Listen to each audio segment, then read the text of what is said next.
Assalamu alaikum. I just wanted to talk a little bit about the idea that I don't have time. That's something I hear very common from students. I don't have time. I don't have time. So what kind of helps people to start to have time? I think it's really about prioritization. And it's about prioritization, and it's also about how many times you switch over to something else. So what's really important is when you make time for something like this, you need some focus time. It's not really about the amount of time, it's about that focus time. So that means your phone is on airplane mode. That means you've thought about the things that could come up and you've solved them beforehand. So you're not doing it 5 minutes before dinner time, hoping that dinner time's not going to happen.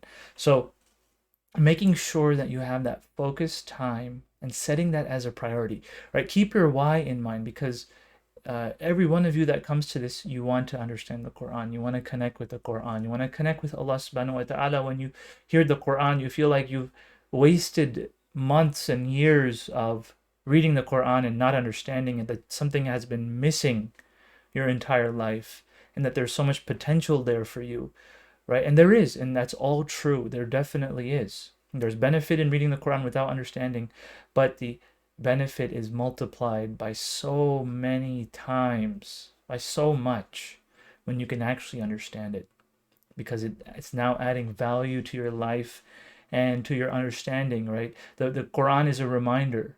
And so, how is it a reminder if we're only reciting it and we're not understanding it?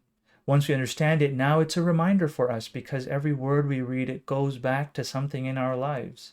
And it could be that that verse that we read, that it would have taken so much more time to see, okay, well, hold on, let me get the tafsir, let me get this, let me get that. Instead, you just read it and you just take it in. And now you understand it and you're reminded about whatever it is that you need to be reminded of. And that's the beauty of the Quran, is that you finally pick it up and you read it, and now all this meaning comes rushing to you. All this meaning comes rushing to you.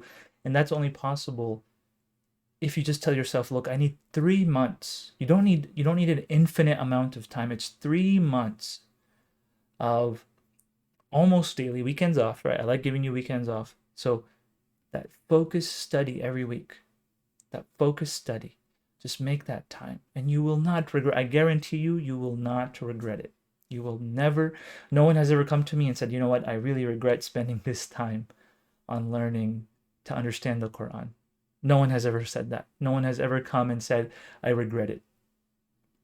So you're not going to regret it. You're not going, get that out of your mind. You're not going to, and don't worry about, is it going to be perfect? Don't worry about that. You're not going to be perfect. That's part of the learning process, is you're not going to be perfect.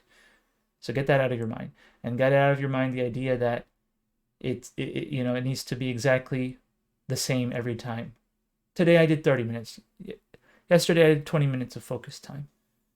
I'm going to catch up and do an hour. I need an hour. Let me block off an hour. Let me do everything that needs doing beforehand, right? Don't put off anything. Let me get everything done, and I'll do that. Maybe it's waking up early before everyone else in the house is waking up, so those distractions don't come by. All right, so it just really depends on your context. So I hope and I pray that you're able to act on that, and that you're able to not say that I don't have time, right? Because that's saying that it's not in your control. It's how do I find the time? So I hope that, inshallah, you can do that, and let us know if you have any questions or if you're having difficulty, and we'll see you in the next video. Assalamu alaikum.